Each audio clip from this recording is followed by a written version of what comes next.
مغول دربار کې د پښتنو مخې ته ولاړ یو سړی و. ځکه دغه یعنی د مغول هغه شاهنشاهګانو په ده کې دغه توانایي لیدله چې دغه پرګنې چې یو برخې مقاومت کولی د مغولو د پاچاهۍ په مقابل کې د دې د مدیریت توان لري. او دا یعنی که څوک دا بحث کوي داسې غواړي چې تحلیل کړي چې دا د پردي پالي او د پردو په مرسته د خپلو په مقابل کې ودرېدلو، دا یو بحث دی.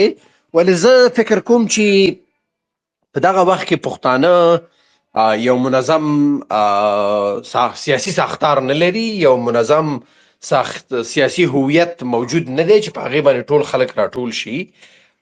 یعنی سړی کولی شي چې دا سړی وکړي د احمدشاه بابا په هکله باندې وکړي، ځکه دی هم د ایران په اردو کې یو نومیالی عسکر و یا یو دغه څه افسر و که نه. نو دا یعنی دا خلک په خپلو کلیو کې، په خپلو قومونو کې، په خپلو خلکو کې لوړ نوم لرلی، ولې قومي شخصیتونه بیا په ملي شخصیتونو باندې بدلیدل یو پروسه لري. په دغه پروسه کې مثلا احمدشاه بابا د دربار کې ډیر څه ولیدل، ډیر څه داسې ولیدل چې که دی په دربار کې نه وی پاتې شوی، دی په دې نه پوهېدو چې دغه نور قومونه د قدرت سره یا د قدرت د جوړښتونو سره څنګه برخورد کوي. دا خو یو زده کړه ده. دا خو هغه وخت کېږي چې یو څوک د قدرت په ساختار کې پاتې شي، په چوکاټ کې پاتې شي، بیا په دې پوهېږي چې مثلا څنګه د قدرت د ساختارونو سره برخورد وکړي. مثلا په دې باندې پوهېدل چې آیا دغه ګډوډ پښتانه چې افریدی دی او خټک دی او مومند دی او غلجی دی او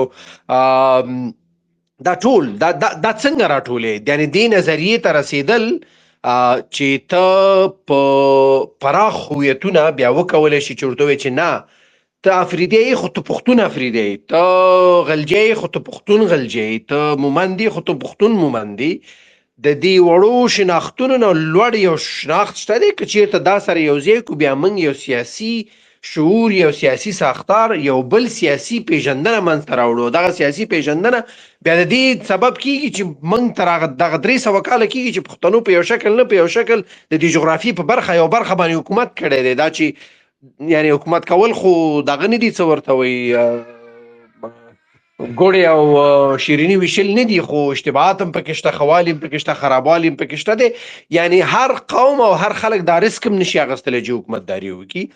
نو دغه یو بل تحلیل دی. زه اکثرا دغسې ورته ګورم، ځکه که خوشحال خان خټک د اولې ورځې نه توره راغستې وي او ویلې وی چې زه ټول مغول ته شکست ورکوم، خوشحال خان خټک به خټک پاتې شوی وی. هېڅکله به خوشحال خان خټک چې دغه اوس نن موږ پیژنو چې د افغان هویت یې راغستی دی، په افغان کې پیژندنه پیدا کړې ده، د پښتو سیاسي ساختارونه د هماغه ځای نه جوړښت نیسي، او خصوصا بیا تر هغه ځای نه راوروسته موډرن کېږي. موډرن په دې معنا باندې چې کله چې په نړۍ کې نیشن سټیټس منځته راځي، موږ هم حد اقل هغه خپله خواري هم کړې ده چې یو نیشن سټیټ رامنځته کړو.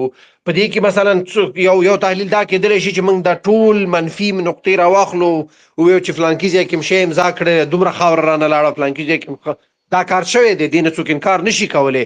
ولې دې خبرې ته متوجه شي چې دلته منګ یو تنها زمونږ مسؤلیت نه، په دغه افغانستان کې چې موږ سره نور قومونه د دو مسؤلیت هم زمونږ په غاړه راولیدلی چې دو ته موږ یو سیاسي جغرافیه جوړه کړو. دغه سیاسي جغرافیه د همدغه ځای نه را جوړه شوې ده.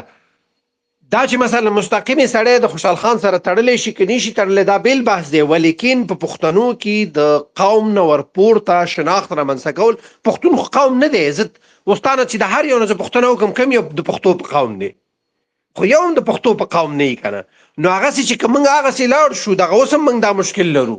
دغه په دغه ټویټر کې اوس هغه بحثونو ته بیرته نه ځم، په دغه ټویټر کې دغه بحثونه رامنځته شوي نه وو.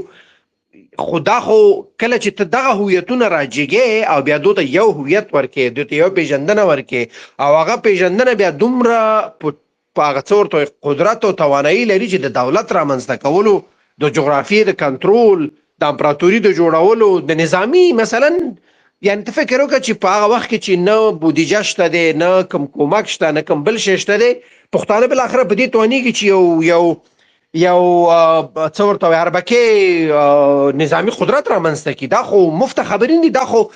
دا که موږ مثلا د نړۍ په مختلفو سیمو کې ولولو چې څنګه مختلف شناختونه، مختلف خلک، مختلف ډلې د خلکو په دې توانیدلي دي چې نظامي ساختارونه رامنځته کړي او د نظامي ساختارونو نه وروسته هم پرمختګ وکړي، هم دولتونه رامنځته کړي. ځکه ډیرو خلکو فلسفیان رامنځته کړي، دغه هندیانو ته چې لاړ شي په سانسکریت کې دومره فلسفه او دومره شیان دي ولیکلي، دغه ریاضي او دغه شیان ټول د دوی دغه ارقام دیو رامنځته کړي، ولې په سلګونه کلونو باندې دیو دا توانایي نه لرله چې په خپله جغرافیه باندې حکومت وکړي. د هغې دلیل دا و چې دیو نظامي قوتونه نشو رامنځته کولی. کله چې مرهټه او دا نور رامنځته کیږي، یعنی دا یو بل بحث دی چې سړی دې ته ځي چې څنګه دغسې د هویت رامنځته کول، څنګه یو داسې ساختار رامنځته کول چې په هغې کې خلک راځي وایي چې زه د افریدیتوب نه، زه د مومنتوب نه، زه د غلجیتوب نه، زه د خټکتوب نه تیریږم او زه خپله ګټه په دې کې وینم چې پښتو باندې راټولیږم او د پښتو په نوم باندې یا د پښتنو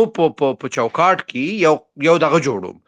ولې وروسته بیا دغه د پښتنو نه مثلا غټیږي دغه خبره، موږ چې افغانستان باندې افغانستان نوم اخیستل کیږي، ولې پښتونستان نه پیښستل کیږي؟ خو که د خوشحال خان دغه ته ځو خو پښتونستان نوم مه پیښوي. بیا وروسته مثلا د احمدشاه بابا په فوج کې ازبکان راځي، هزاره راځي، تاجک راځي، دغه خلک ګډ سره ځي تر هندوستانه پورې، تر دلی پورې دغه فتوحات کوي. دغه فتوحات په خپله مثلا د احمدشاه بابا په دربار کې فارسي د بیروکراسي ژبه کېدل، دا ټول شیان یعنی دا نوري لای د تاریخ دی چې کله موږ ورته ننوځو او یو خاص لنز د تحلیل ورته اچو چې څنګه دلته د قدرت ساختارونه رامنځته شوي دي، نو بیا دغه ځای کې دغه خبره، دغه تحلیل زه فکر کوم چې اشتباه دی چې دی تللی دی او د مغول سره د پښتنو په مقابل کې ولاړ دی، چې په اصل خبره کې د حقیقت دی چې د مغول په دربار کې دا خبره یاده کړې ده، د مغول په دربار کې دغه رهبري یاده کړه، دا ټول شیان.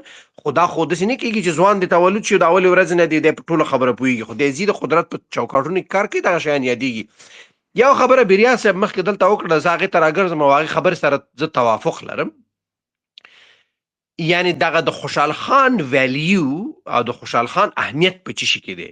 د اهمیت په دې کې دی چې دی ځي په یو بهرني چوکاټ کې کله چې کار کوي، د بهرني چوکاټ نه چې راوځي بیا د خپل نظریات رامنځته کوي. یعنی د نظریات بیا داسې نه دي چې مثلا اوس د دیوبندیزم نظر دی چې مثلا په یو خاص چوکاټ کې بند شوی دی او حتما به د افغانستان په خلکو باندې حاکم کیږي.